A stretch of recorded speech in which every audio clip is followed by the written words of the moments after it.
l'invité de la matinale. KTO Radio. Ils sont plus de 30 chercheurs, théologiens, sociologues et historiens venus des 4 coins du globe à se retrouver au colloque international de la missiologie. Il se déroule à Paris à partir de demain et jusqu'à samedi soir. Alors la missiologie, ça ne vous dit peut-être rien. On tire le fil ce matin de cette discipline et des enjeux qui l'animent avec Catherine Marin. Bonjour. Bonjour. Vous êtes historienne des missions, enseignante à l'ICP et déléguée scientifique de l'Institut d'histoire des missions et vous co-organisez ce colloque international. Alors la missiologie, c'est l'étude théologique de l'activité missionnaire et du rôle des missions dans l'Église. Précisez-nous pour entamer notre discussion ce qu'est justement le rôle de la mission.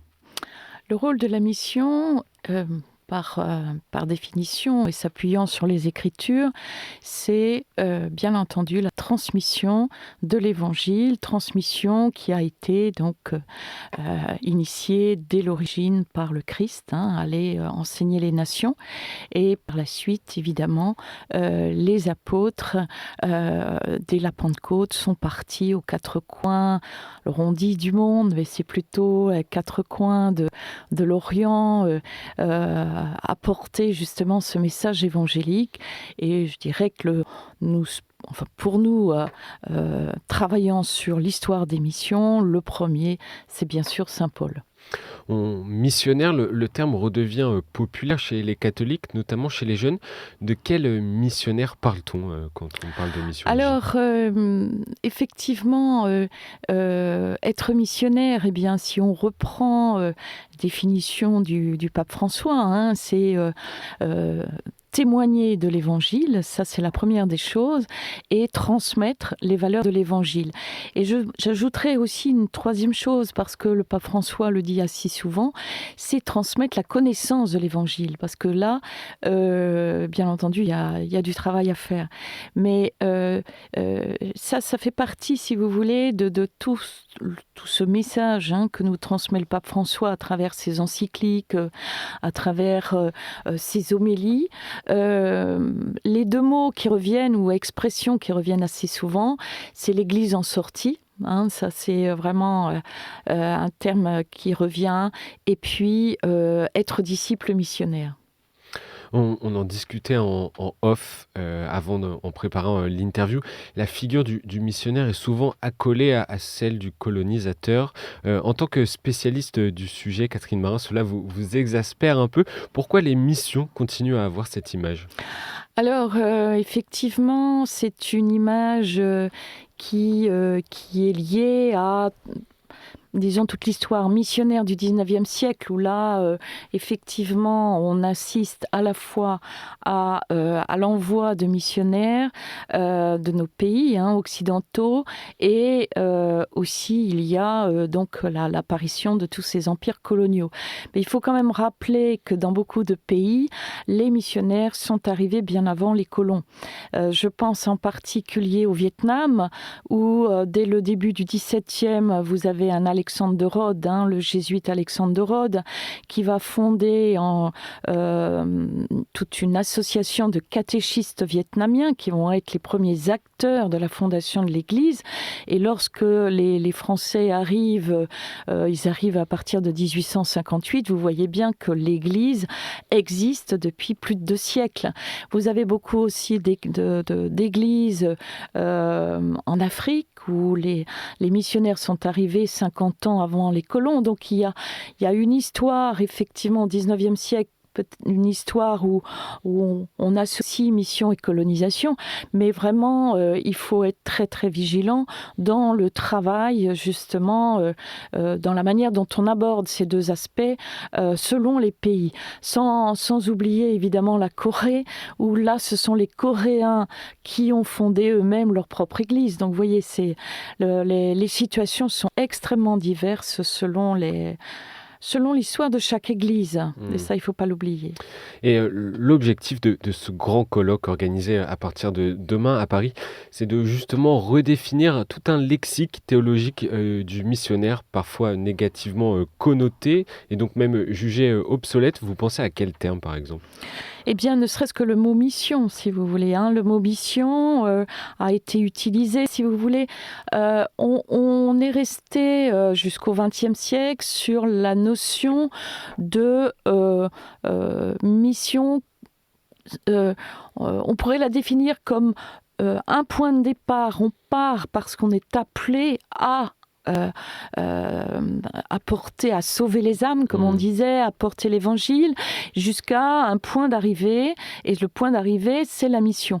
Avec aussi, je dirais, trois aspects dans le mot mission. Il y avait, et ça c'est un peu, c'est saint Ignace de Loyola, au XVIe siècle, qui a vraiment défini le mot mission. Il y a l'envoi du missionnaire, le missionnaire lui-même et le lieu de mission. Or, progressivement, si vous voulez, ce terme a évolué surtout au XXe siècle, où on a pris en compte, surtout dans les années 30, sous le pontificat de Pie XI, on a tenu compte de la culture. Et à partir de là, on a vu apparaître à la fois le mot mission, mais lié au mot adaptation. Comment adapter le message de l'Évangile à la culture, le missionnaire travaillant justement à connaître cette culture, d'abord en apprenant le langage, la langue du pays de mission, et puis progressivement les coutumes, les traditions, et apparaissent vraiment à partir des années 30 toute une réflexion autour des religions locales qui sont présentes dans ces lieux de mission. Donc il y a toute une complexité de l'engagement missionnaire qui a été à l'origine, si vous voulez, que ce soit chez les protestants ou chez les catholiques, qui a été à l'origine de ce qu'on pourrait appeler ce que vous avez présenté au début de cette émission, c'est-à-dire la missiologie. C'est-à-dire, qu'est-ce que la missiologie ? C'est à la fois la théologie de la mission qui va s'enrichir en travaillant sur quel est le sens donné à la transmission de la foi et de l'Évangile, et deuxièmement aussi, mais dans des lieux très divers, avec des cultures extrêmement diverses, mais comme ces cultures sont diverses, il va falloir travailler dans les écoles de missiologie qu'on va créer, ne serait-ce qu'à Rome, ne serait-ce qu'en Belgique ou à l'Institut catholique de Paris. Il y a une formation du missionnaire qui va être beaucoup plus exigeante dans la mesure où il faut travailler donc la géographie, ne serait-ce que cela, la linguistique, la culture, les religions. Dans les années 30, vous allez avoir un Henri de Lubac qui va travailler sur le bouddhisme, par exemple. Ça va être aussi tous ces islamologues qui vont travailler sur l'islam, etc. Donc, on tient compte de plus en plus de l'existence de ces religions, et donc la transmission de la foi et de l'Évangile et de la foi chrétienne, elle doit tenir compte de ces éléments-là qui n'étaient pas forcément ce qui n'était pas forcément le cas, si vous voulez, au 19e. La question de l'identité est centrale ici. Comment se positionne la missiologie justement sur la question de l'identité ? Alors, la missiologie, justement, essaie de développer toute une réflexion autour de l'identité chrétienne. Et aujourd'hui, ce qui est très important, c'est qu'on revient aux sources. Et les sources, c'est l'étude des Écritures. L'étude des Écritures, qu'est-ce que l'Évangile nous dit ? Qu'est-ce que l'Évangile nous apporte d'abord à nous, chrétiens, et dans quelle mesure, en fait, nous devons témoigner. Je reviens à ce que dit le pape François, témoigner de l'Évangile. Et la première des choses, et ça on est dans l'année de la prière, en préparation du jubilé, c'est ce retour à la rencontre personnelle avec Dieu. Vous savez, au XVIIe, qui est un grand siècle missionnaire, le grand siècle des saints, mais aussi un grand siècle missionnaire, il y avait deux piliers à la mission. C'est la contemplation, hein, par la prière. Alors, ça allait très loin, hein, puisque c'est le temps des grands mystiques. Et deuxièmement, l'action. L'action, c'est-à-dire à la fois la prédication, mais vous avez aussi, j'ai beaucoup travaillé sur l'histoire des femmes en mission, c'est la présence, le langage de la présence de ces femmes qui, dans des mondes extrêmement divers, que ce soit des mondes en Europe ou que ce soit des mondes, je pense à Marie de l'Incarnation au Canada, c'est en fait par cette présence évangélique témoigner de la foi et inviter, c'est une invitation à susciter un questionnement qui peut aller jusqu'à la conversion. Vous voyez ? Et au XIXe siècle, ayant beaucoup travaillé sur l'histoire des sœurs blanches, des franciscaines missionnaires de Marie, ce qui m'a frappé, c'est ce mode missionnaire extrêmement intéressant, ce langage de la présence qui suscite d'abord une attirance vers le christianisme, sans pour autant peut-être aller jusqu'à la conversion, mais susciter une rencontre entre deux mondes religieux, c'est-à-dire le monde chrétien et le monde ou musulman ou bouddhiste, etc. Et vous en parliez, les missionnaires ont aussi beaucoup travaillé dans divers domaines, établi pas mal de choses. Dans quel domaine justement ils se sont particulièrement illustrés ? Alors les missionnaires, effectivement, une fois qu'ils s'installent dans un lieu, on oublie d'abord très souvent que le missionnaire n'est pas seul. Ce n'est pas le missionnaire de Tintin et Milou. Le missionnaire s'entoure très rapidement, si vous voulez, d'habitants du lieu où il est envoyé, et des habitants, les premiers chrétiens, forment une première communauté que j'appelle les acteurs locaux. Et ils sont souvent les oubliés de la mission, de l'histoire de la mission, parce que qui écrit, qui laisse un écrit, c'est le missionnaire.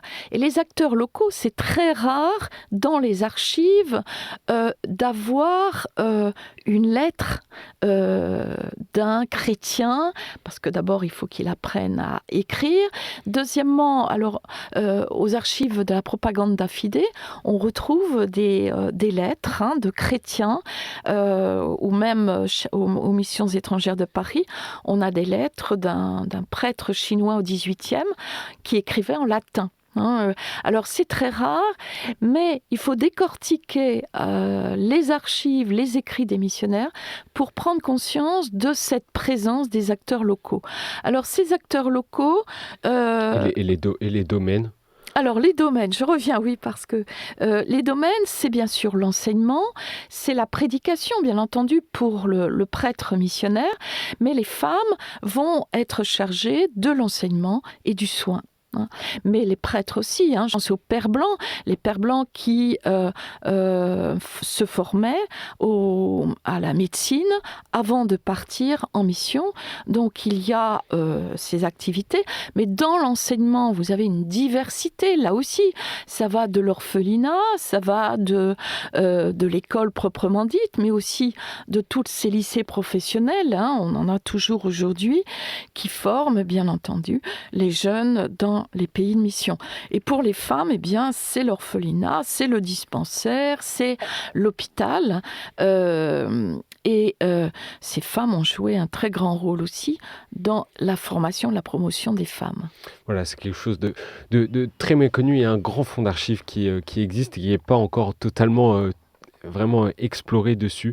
Merci Catherine Marin de nous avoir parlé de la missiologie et du travail des missionnaires en dehors des images que l'on peut avoir.